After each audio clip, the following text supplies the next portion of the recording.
Vamos falar nesse tempo que nos resta, vamos falar de João Calvino. Jean Calvin.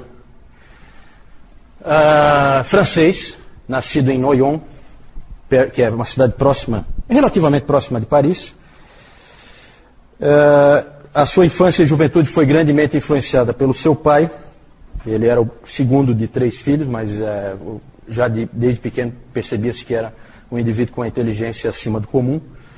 Mais ou menos como aconteceu com o Lutero, que o pai dele também acreditava muito nele, porque também era uma inteligência acima da média.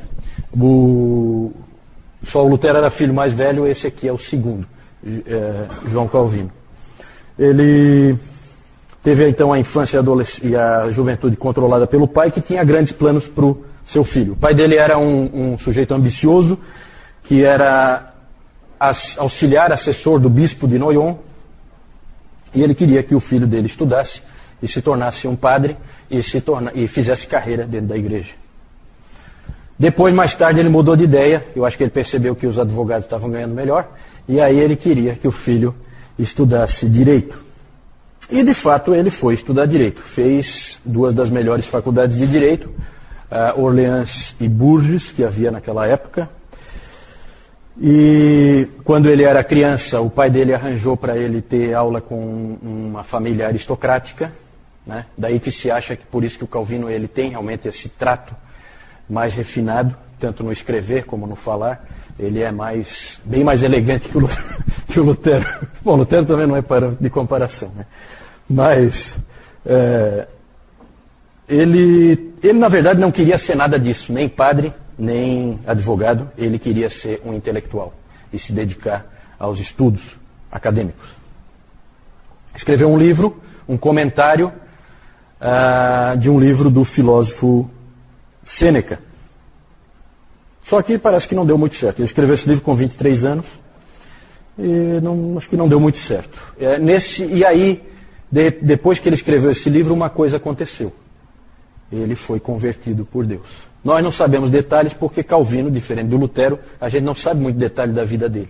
Porque Calvino era um indivíduo introspectivo, que não falava dele. Ele nunca falava dele, né? Já Lutero era um indivíduo livro aberto, né? Você sabe tudo que ele está sentindo, tudo que ele está pensando, tudo que ele vive. São bem diferentes os dois. O Calvino quase não fala de si. A maior parte das informações que a gente tem sobre ele foi quando ele escreveu a introdução do comentário dele de Salmos. Lá ele falou um pouquinho sobre ele. Nós não sabemos o que conduziu ele a Cristo, que deve ter sido ali entre 1532 e 1534, que ele deve ter se convertido. Isso é o que se acha. Nós não sabemos o que conduziu ele a Cristo, mas nós sabemos que ele estava lendo Lutero. E em um dos seus escritos ele chama Lutero de meu pai em Cristo. Meu pai em Cristo. Então você vê como é tudo junto, né? Meu pai em Deus, na verdade, ele colocou. O local em que Calvino atuou, e que ele é famoso por isso, foi Genebra. Isso porque ele fez o bendito desvio. Ele, na verdade, queria ir para Estrasburgo, e lá em Estrasburgo ele queria se dedicar aos estudos. Estrasburgo, na França, ele queria ir para lá. Lá já era uma cidade protestante, então ele queria se refugiar lá e lá se dedicar a servir ao Senhor escrevendo, né, livros, estudando teologia. Só que por causa da guerra entre Carlos V, o imperador, e Francisco I, o rei da França, bem ali naquela fronteira, ele foi obrigado a fazer um desvio mais ao sul, por Lyon, e na verdade ele teve que fazer assim, ó. Ele saiu daqui e aí ele queria vir para cá, mas ele foi obrigado a vir para cá, para baixo, aqui mais ou menos é Lyon, e aí passar por Genebra, para daí ir para Estrasburgo via Suíça, certo? E isso aí é conhecido como o bendito desvio, porque fez ele cair em Genebra. Lá em Genebra ele encontrou um sujeito chamado Farel, que estava cuidando de trabalhar a reforma lá em Genebra. Grande pregador esse Farel, muito forte, um pregador inflamado, e ele viu que Calvino era a pessoa certa para trabalhar com ele. Ele precisava de alguém que desse suporte intelectual, de capacidade de entendimento das Escrituras, para a pregação dele. O Calvino, educadamente, disse que não, que o plano dele era ir para Estrasburgo, que ele não tinha plano de ficar em Genebra, nem de trabalhar em Genebra, na igreja. Ele queria ir para Estrasburgo para estudar. E aí foi o famoso episódio em que o Farrell, então, amaldiçoa ele, amaldiçoa os estudos dele, se ele não assumir a função que Deus está chamando ele para fazer aqui e agora. Né? O Farrell tinha um jeito especial de convencer as pessoas. E realmente impactou o Calvino. Calvino escreve, quem conta essa história é o próprio Calvino.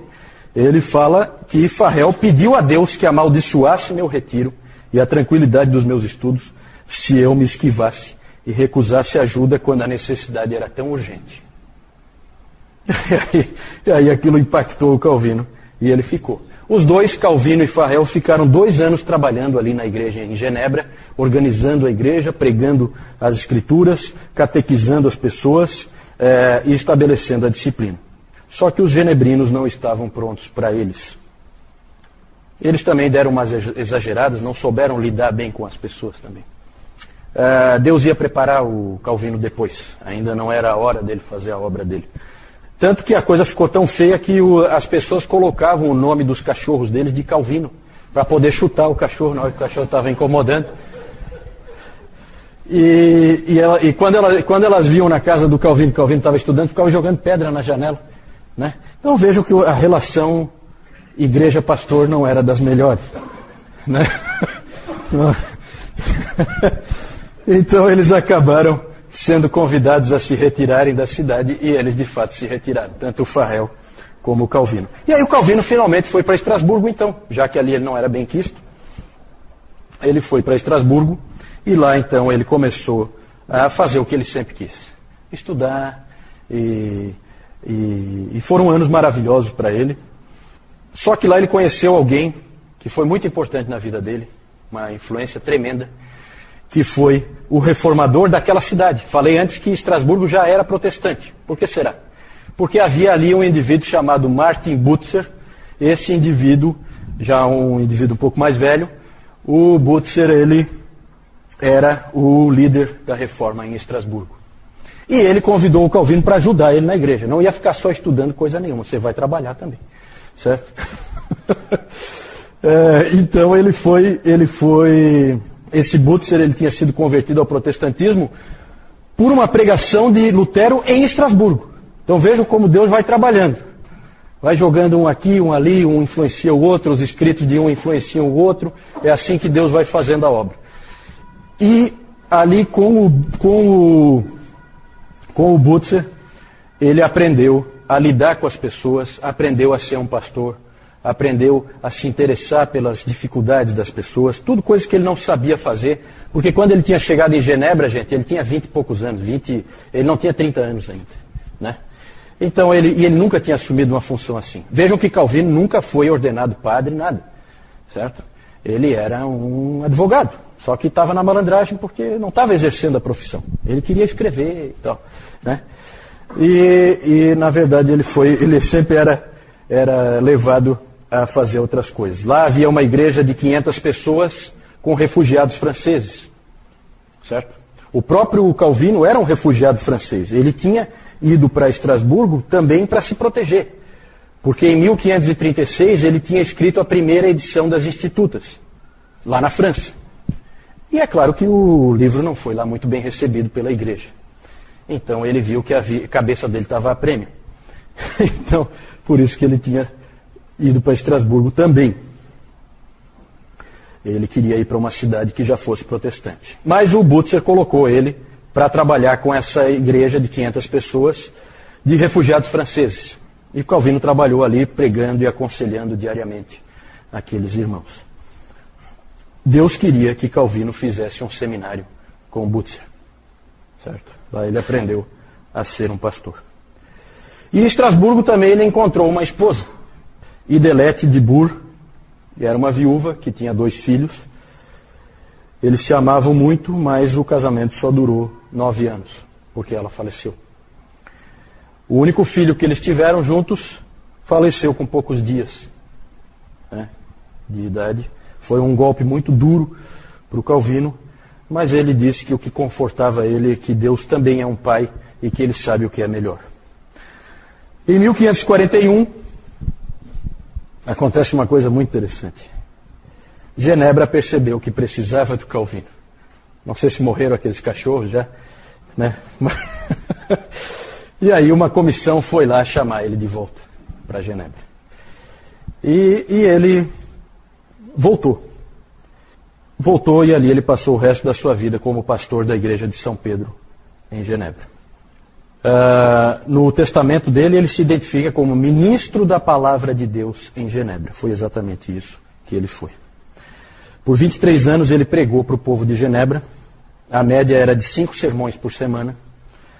Ele pregava sem notas, sem anotações. Só que o povo anotava as pregações dele. Então existem hoje cerca de 2.000 sermões do Calvino conservados, certo? Em francês. Alguns traduzidos para outras línguas, mas em francês tem cerca de 2.000 sermões dele.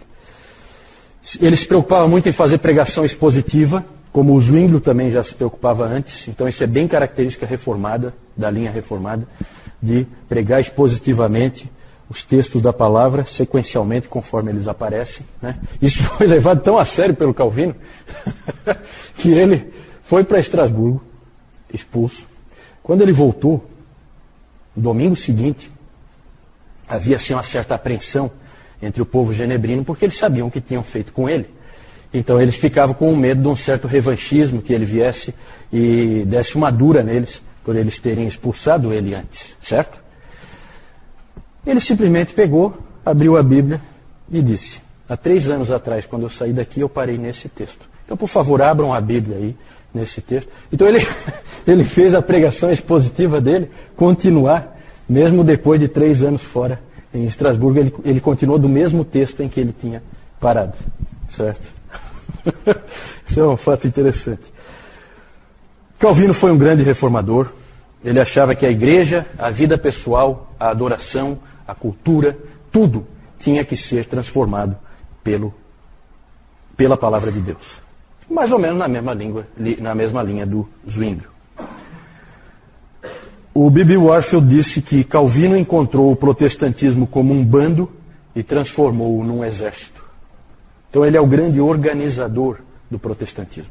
A influência desse homem, nós não temos como fazer o cálculo, mas o que aconteceu em Genebra nesses 23 anos é uma coisa incrível, gente. Começa a vir gente de todos os lugares da Europa aprender em Genebra. Então a influência do Calvino é gigantesca, porque vem huguenotes da França, vem escoceses como John Knox, vem puritanos da Inglaterra, vem gente de todos os lugares aprenderem em Genebra. Então é um centro irradiador, certo? É muito interessante quando você lê a história dos mártires da Guanabara, aqueles huguenotes franceses que vieram aqui na Baía da Guanabara no início do século XVI, e aí a carta de um deles pedindo a Calvino que enviasse pastores para eles, porque eles não tinham nenhum pastor, né? E o Calvino mandou. Então a influência do Calvino é absurda, ele chega a influenciar o Brasil recém-descoberto, né? É claro que depois os portugueses mataram todo mundo e aí a coisa não foi para frente. Mas tivesse deixado, esses huguenotes franceses teriam se estabelecido aqui com um entendimento diferente das escrituras, certo? Então o Calvino ele influencia tudo, né? Não só Calvino, mas Genebra e a escola de Genebra, certo? Porque Calvino montou uma escola e todo mundo vinha aprender ali, certo? Ele encontrou o protestantismo como um bando e transformou num exército. Tem pessoas que dizem que Calvino foi uma espécie de ditador em Genebra. É nada mais longe da verdade. Ele sequer podia votar numa eleição em Genebra porque ele não era natural dali. Ele não se tornou cidadão de Genebra nunca. Ele era um francês, certo? E tem gente que acha que era ele que mandava lá. Gente, ele era consultado pelos líderes porque ele era uma grande autoridade nas escrituras. Mas os líderes, os magistrados, eles decidiam, certo? E assim foi também no famoso caso de Serveto, onde a gente não pode absolver o Calvino, porque esse Miguel Serveto foi realmente morto, queimado, em Genebra, com a conivência do Calvino. O Calvino só pediu para os líderes, ele sabia que não tinha como salvar, e eu acho que ele nem queria salvar o Serveto, mas ele pediu que não queimassem ele. Era uma forma de matar cruel demais. Só que eles ignoraram o pedido do Calvino e ele foi morto. E nós não temos nada para dizer em defesa do Calvino aí, certo? A única coisa que a gente pode dizer é que qualquer um faria isso. E que os católicos só não queimaram o Serveto porque deixaram ele escapar, que ele já tinha sido preso e estava para ser julgado e queimado. Certo? Ele só não foi queimado porque eles deixaram ele escapar. Certo? Então esse Miguel Serveto foi queimado em 1553 por blasfêmias contra a Santa Trindade. Certo? Queimado pelo poder público. Tá? Por uma decisão do Conselho da cidade. O ano de 1559 foi um grande ano em Genebra. Foi o ano da última e definitiva edição das Institutas da Religião Cristã. 5 anos depois, Calvino morreu aos 55 anos. O sucessor dele na igreja e na Academia de Genebra foi o seu companheiro e amigo Theodor Beza. Beza escreveu, por ocasião da sua morte: agora que Calvino está morto, a vida será menos doce e a morte menos amarga. Interessante, a gente sabe pouca coisa da vida do Calvino, mas tem uns episódios interessantes. Um que me marca bastante é quando uma vez ele queria escrever uma carta para um associado dele, um indivíduo que ele era muito amigo e que era líder da reforma na cidade de Lausanne.